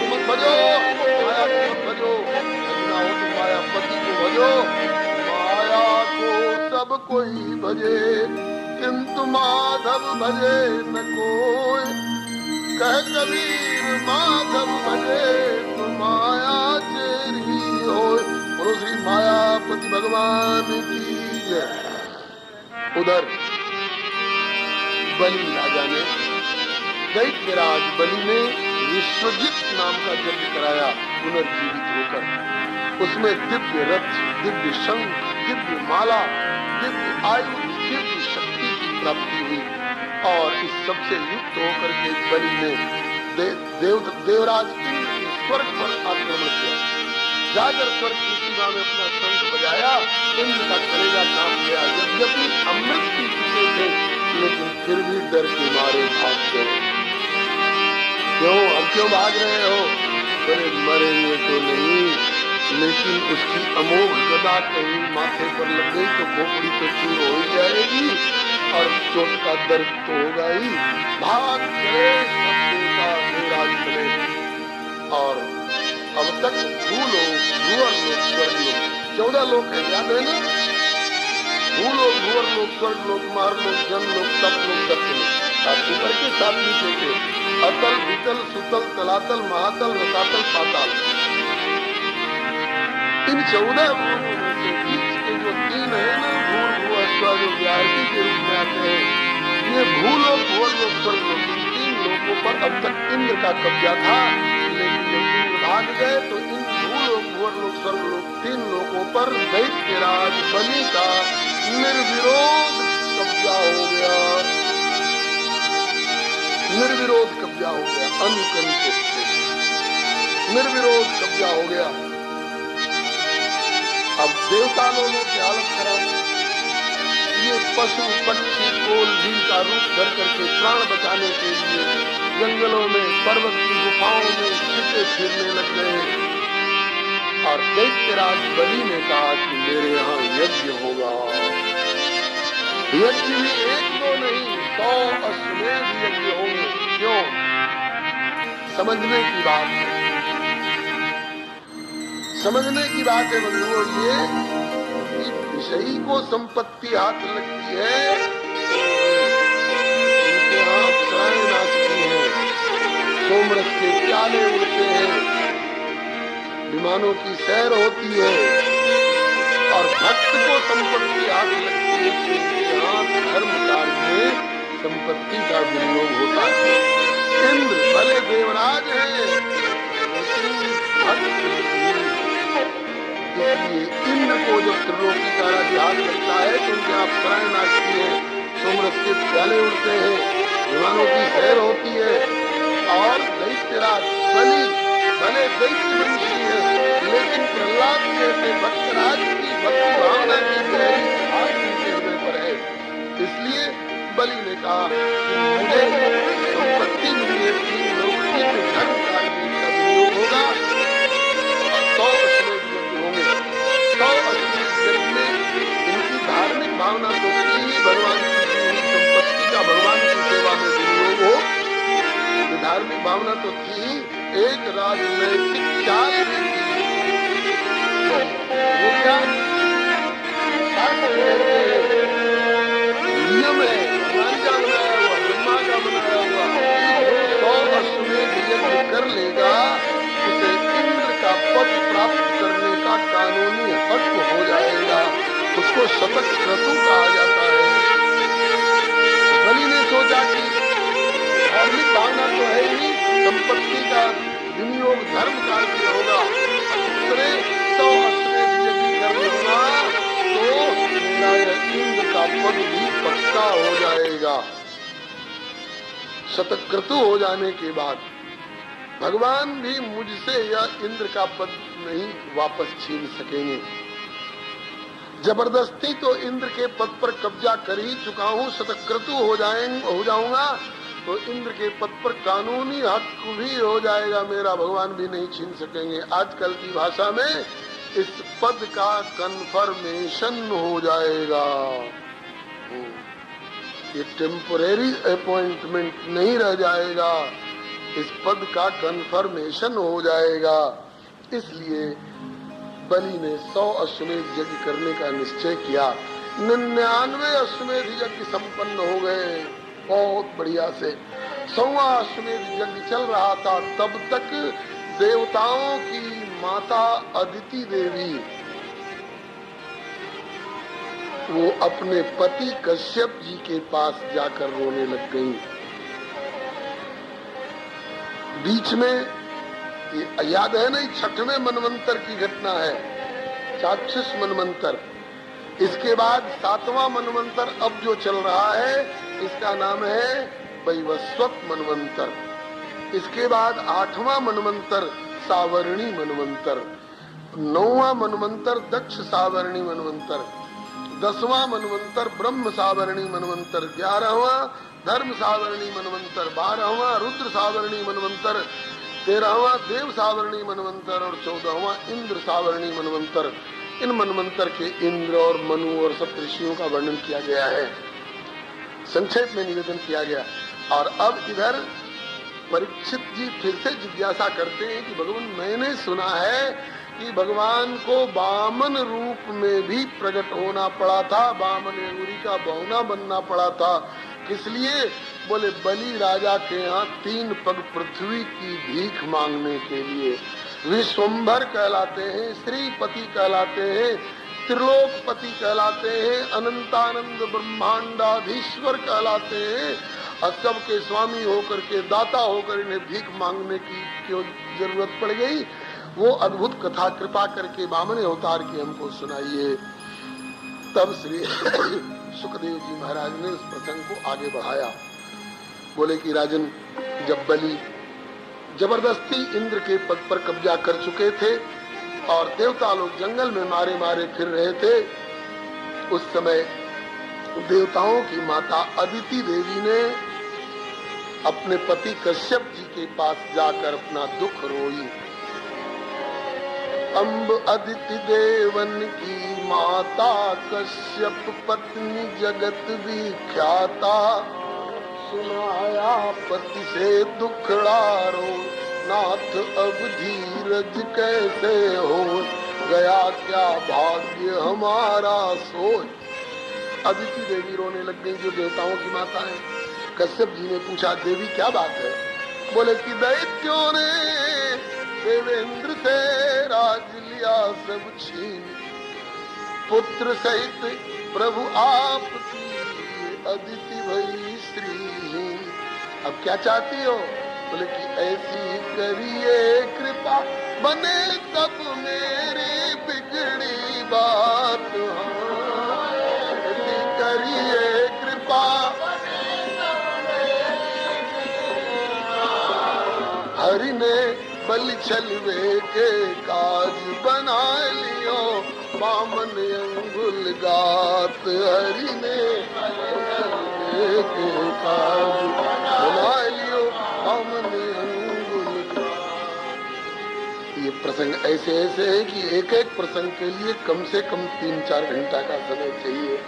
और 3 घंटा में, 2.5 घंटे में ही, 2 ही घंटे में ही कई अध्याय, कई स्कंदों की कथा कहनी होती है। इसलिए उतने विस्तार से समय नहीं कहा जा सकेगा। संक्षेप में आप सुने। अदिति देवी ने अपने पति कश्यप जी से कहा कि ऐसी कृपा करी जैसे मेरी बिगड़ी बात बन जाए, मेरे पुत्रों का गया हुआ राज्य वापस मिल जाए। तो कह कश्यप सुन दक्ष कुमारी, काल चक्र दुर्तिक्रम भारी, धरो मन धीरज ऐसा जान, कि सभी दिन होत न एक समान, भजन कर हरि का होए कल्याण। तुम क्यों दुखी हुए? तुम्हारे पुत्र देवता क्यों दुखी हुए? तुम ही नहीं, तुम्हारे पुत्र ही नहीं, दुनिया का कोई भी प्राणी दुखी होते हैं, उसका एक ही कारण होता है, भगवान को भूल गए होगे। दुख का दूसरा कोई कारण हो ही नहीं सकता है। आप कहेंगे कि दुख का कारण है पाप है। अरे पाप का बाप कौन है? भगवान को भूलना। भगवान को भूलता है प्राणी तभी पाप करता है। भगवान याद रहेंगे तो पाप बनेगा। तो पाप की मूल में भी दुख का कारण है पाप, और पाप का कारण है भगवान की विस्मृति। तो तुम लोग भगवान को भूल गए होगे, इसलिए दुख आया। बोले दुख दूर कैसे होगा? बोले श्री कृष्ण चरणाम भोजम स्मर दुखम गमिष्यति। भगवान की याद करो। महाराज याद करने का तरीका बता दो। तो 12 दिन का एक पयोव्रत बताया श्री कश्यप जी ने अपनी पत्नी अदिति को, और उस व्रत को पति की आज्ञा मान करके और बड़े उत्साह और प्रेम से अदिति देवी ने किया। और 12वें दिन भगवान प्रकट हो गए चतुर्भुज रूप में। देवी क्या चाहती हो? प्रभु आप अंतर्यामी हैं, मैं जो चाहती हूँ वो कहना पड़ेगा आपसे।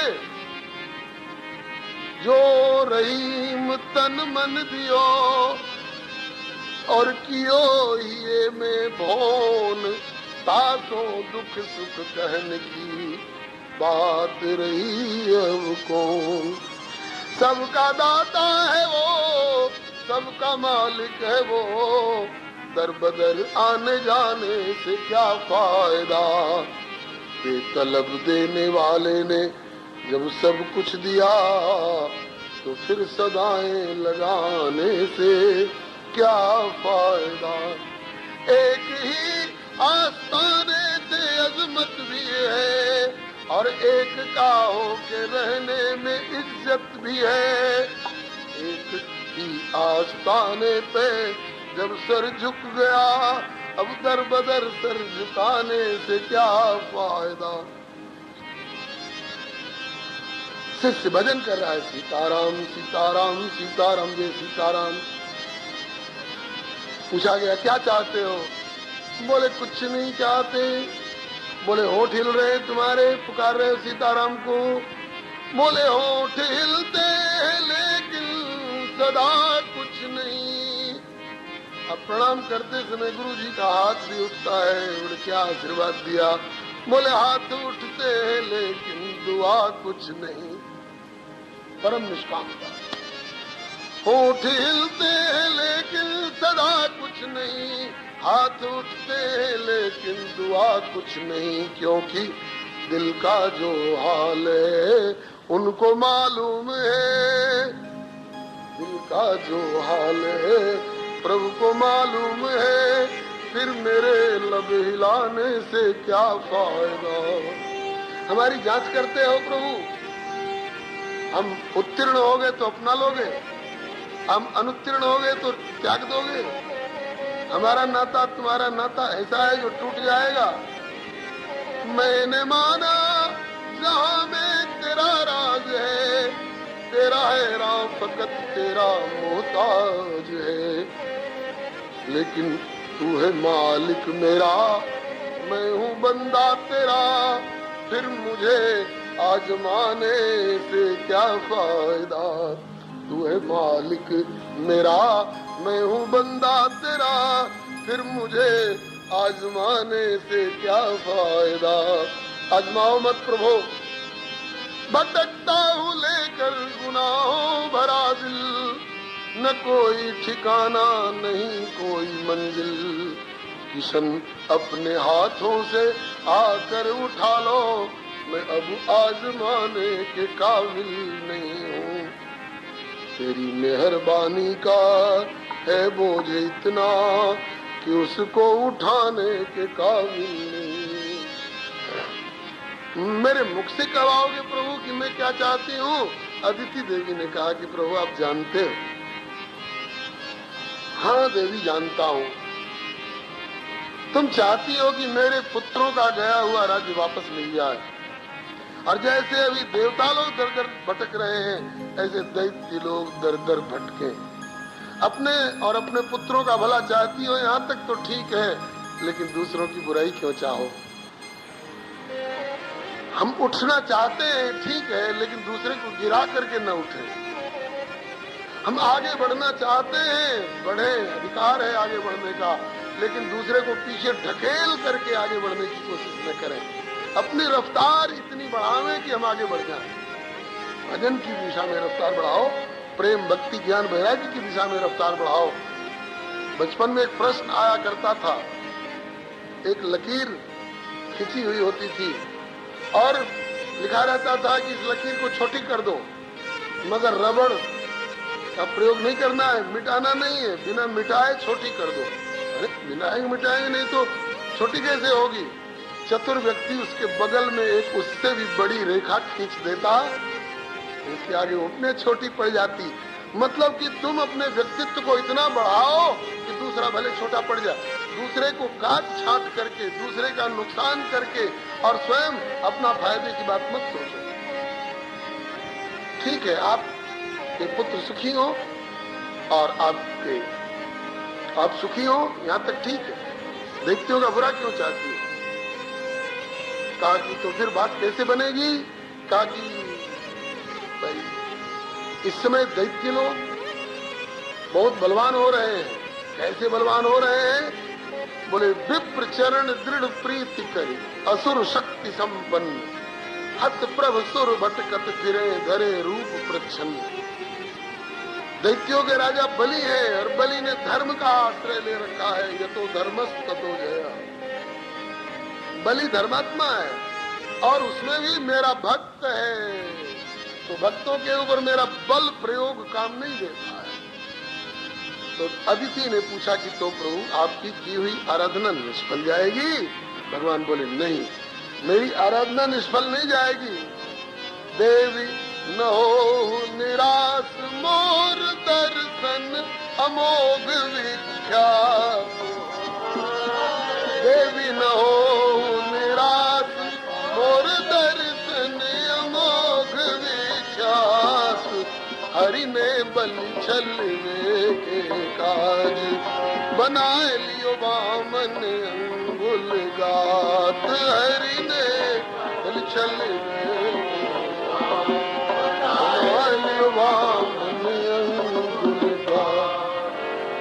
तो प्रभु कुछ संकेत तो दो, कैसे काम बनेगा? भगवान बोले कि वामन रूप अंगुली से नाप कर वामन अंगुल का छोटा सा बौना आपका बेटा बन करके आऊंगा, काम बना लूंगा, चिंता मत करो। लेकिन प्रचार मत करना अभी से भगवान मेरे बेटा बन के आने वाले हैं। हाँ, अन्य लक्षित कार्य से ऐसा सिद्धि न जाए थे। ये बहुत इसमें सिक्रेसी मेंटेन करनी पड़ेगी, छिपा करके रखना अजीब सी बात लगती है। सूर्य नारायण कहे कि कल मैं तुम्हारे आंगन में आऊंगा, पड़ोसी से मत बताना। ये बात संभव है क्या? सूर्य क्षितिज पर आते हैं और दुनिया भर को पता चल जाता है, और हमारे आंगन में सूर्य आवे और हम अपने पड़ोसी से छिपा करके रखे। कौलों से आनी चंद हाथन छिपाई वो, कहे रसखान दिन द्वय में बात फैल गई है। कौलों से आनी चंद हाथन छिपाई वो। तो हाँ, आप चाहो तो अपने को छिपा सकते हो, आप अपनी महिमा को भले छिपा लो, हम में क्या सामर्थ्य है जो आपको छिपा सके? ठीक है, ठीक है, मैं आऊंगा वामन रूप से पुत्र बन करके। आश्वासन दे करके प्रभु अंतर्धान हो गए। समय पाए प्रभु आए के कियो गर्भ में वास। कितना प्यार है भक्तों के ऊपर। जिस गर्भाशय से सारी दुनिया डरती है और भगवान गर्भाशय में भी प्रविष्ट होने को तैयार है। भक्तों के पीछे क्या क्या नहीं करते। समय पाए प्रभु आए के कियो गर्भ में वास। तेज दुराए ना दुरे बाहर प्रगट प्रकाश। मानो दुख की रात बीत गई, सुख में हुआ प्रभात। मानो दुख की रात बीत गई, सुख में हुआ प्रभात। अदिति का सुख में हुआ प्रभात। अदिति का हरि ने बलि छलवे के काज बनाए लियो वामन अंगुल गात। हरि ने बलि छलवे के काज बनाए लियो वामन अंगुल गात। कुछ दिन माता अदिति के गर्भ में रहने का अभिनय करते हुए प्रभु प्रकट हुए। कब प्रकट हुए? महीना यही था। कौन महीना है? भादो का। नहीं, क्वार आ गया ना, और इसके पहले वाला महीना भादो का महीना था। और शुक्ल पक्ष की द्वादशी थी। जो पिछली द्वादशी बीती है, अभी 15 दिन नहीं हुआ है। हाँ, बुधवार को 15 दिन होगा। भाद्र शुक्ल तिथि द्वादशी। भाद्र शुक्ल तिथि द्वादशी। अभिजित नखत अनूप, सबके देखत हरिधरे वामन बटुक स्वरूप। प्रकट तो हुए चतुर्भुज रूप में, लेकिन तुरंत वामन अंगुरी के फिर बौना बन करके और दर्शन देने लगे। ऋषियों ने सोचा बढ़िया स्वरूप है, आज ही इनका उपनयन कर दो। तो ऋषियों ने भेंट कर यथा योग्य उपहार किया, यज्ञोपवीत संस्कार। बृहस्पति ब्रह्मसूत्र मेखला कश्यप दियो, चंद्रमा पलाश दंड बटु भगवान को। अदिति कौपीन भूमि कृष्ण मृग चर्म दियो, छत्र दियो देव अभिमानी आसमान को। ब्रह्मा कमंडलु और कुशा सप्त ऋषि दिए, सरस्वती अक्षमाला जप के विधान को। पात्रिका कुबेर और भिक्षा भगवती उमा, भई जैसी शोभा वाको सकई बखान को। पुनि सुनि सुजस गए प्रभु, सुजस सुना कि बलि राजा इस समय अश्वमेध यज्ञ कर रहे हैं। सोचा बढ़िया मौका है, जनेऊ के समय ब्रह्मचारी को भिक्षा मांगने का विधान है। तो बोले कि कोई तो अपने आंगन और बरामदे में ही भिक्षा मांग करके लौट आते हैं, और कोई काशी तक जाते हैं भिक्षा मांग कर पढ़ने के लिए। और वामन भगवान बोले कि घर की भिक्षा तो घर ही घर आई है, हम घर में भिक्षा क्या मांगेंगे, हम जाएंगे नर्मदा किनारे भिक्षा मांगने के लिए, जहाँ बलि यज्ञ कर रहे हैं। यज्ञ में दीक्षित है, कलाया बंधवा रखा है। वैसे मैं जाता तो अपनी रुचि के अनुसार देते, लेकिन यज्ञ में कलाया बंधवा कर यजमान बन के बैठे हैं, तो मेरी इच्छा के अनुसार उनको देना पड़ेगा, यही नियम है। अब दोनों अपने अपने दाव पर हैं। बलि सोच रहे हैं कि 99 अश्वमेध यज्ञ हो चुके हैं, 100वां हो रहा है, जहाँ पूर्णाहुति हुई कि मेरा इंद्र का पद कंफर्म हुआ। और वामन भगवान सोच रहे हैं कि कलाया बंधवा के बैठे हैं बच्चू, ऐसे समय में ब्रह्मचारी की हैसियत से भिक्षा मांगने जाऊंगा तो उन्हें बाध्य होकर के देना ही पड़ेगा, और अपनी इच्छा से नहीं, मेरी इच्छा से जो जरूरत है, जितने की जरूरत है मांग लूंगा। उस समय वामन भगवान का की झांकी कैसी है बलिहारी। और अवतारों में तो पीताम्बर, वनमाला, किरीट, मुकुट, कुंडल, शंख, चक्र, गदा, पद्म, मुरली, लकुट, मुकुट, धनुष, बाण, ये सब होता है। और इस अवतार में बोले इनमें से एक भी चिन्ह धारण नहीं करूंगा, नहीं तो पहचान जाएगा कि ये भगवान है। इसलिए ऐसा अद्भुत स्वरूप। बोले शीश जटा शशि बदन सुहावन, शीश जटा कटिकौपीन मेखला पावन, कटिकौपीन मेखला पावन। ब्रह्मचारी की जैसी रीत, ब्रह्मचारी की जैसी लसे कांधे सुजज्ञ उपवीत, लसे कांधे सुजज्ञ उपवीत। कमंडल जल जुत परम पुनीत, कमंडल जल जुत परम। छत्र दंड कर में धरे, छत्र दंड कर में धरे, बगल कृष्ण मृग चर्म। जन्म कर्म सब दिव्य है, जान न को मर्म। तेज कितना है, तिलक नारायण तेज अलौकिक, चंद्र सूरज सकुचात।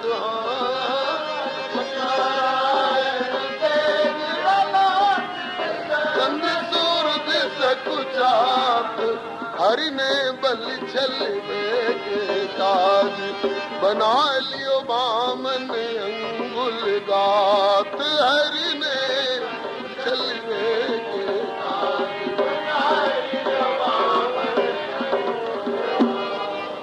बोलिए श्री वामन भगवान की जय, श्री बलि जी महाराज की जय।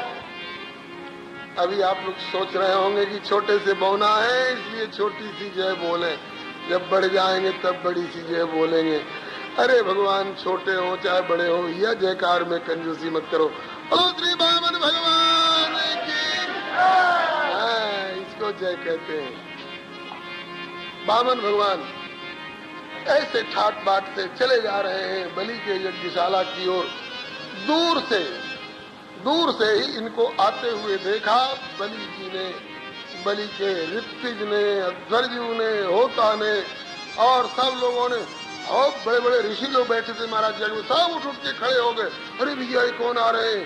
ओहो, लगता है साक्षात सूर्य नारायण धरती पर उतर कर आ रहे हैं या अग्निदेव मूर्तिमान होकर के आ रहे हैं। इतना पार तेज नजदीक आए। ओहो, बड़े सुंदर सांवले सलोने नन्हे से मुन्ना जैसे पवना ब्रह्मचारी जी।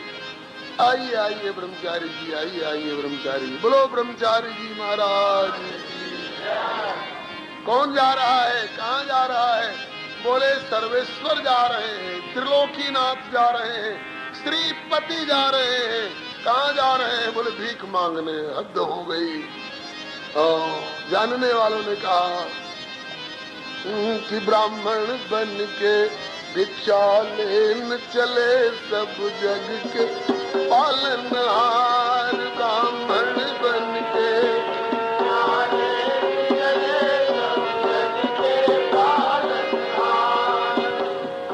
सारे जगत के पालन करता। रहीम जी खाना अब्दुल रहीम भक्त हैं, कवि भी हैं, भक्त भी हैं।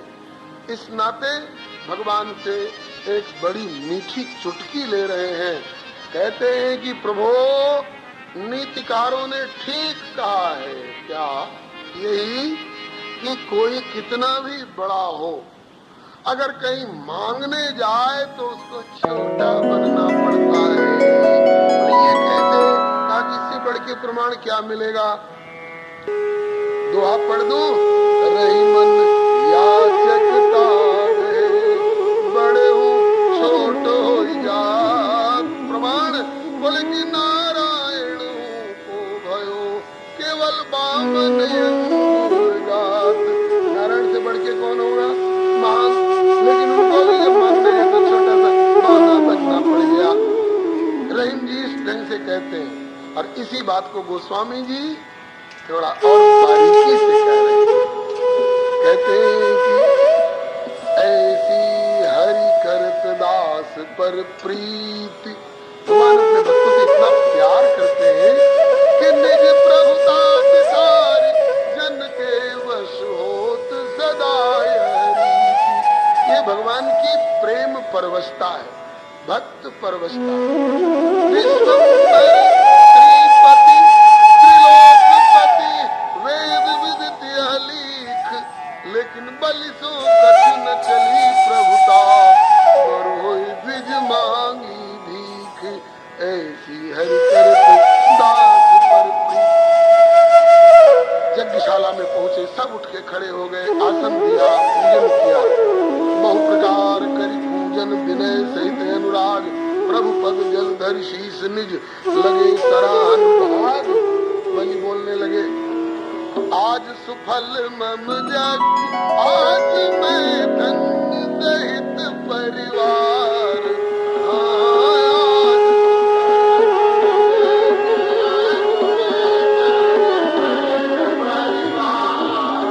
ब्राह्मण बन के भिक्षा लेन चले सब जग के।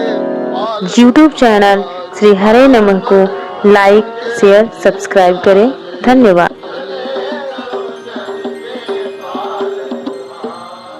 बोलिए श्री वामन भगवान की जय। श्री बलि महाराज अपने भाग्य की सराहना करने लग गए।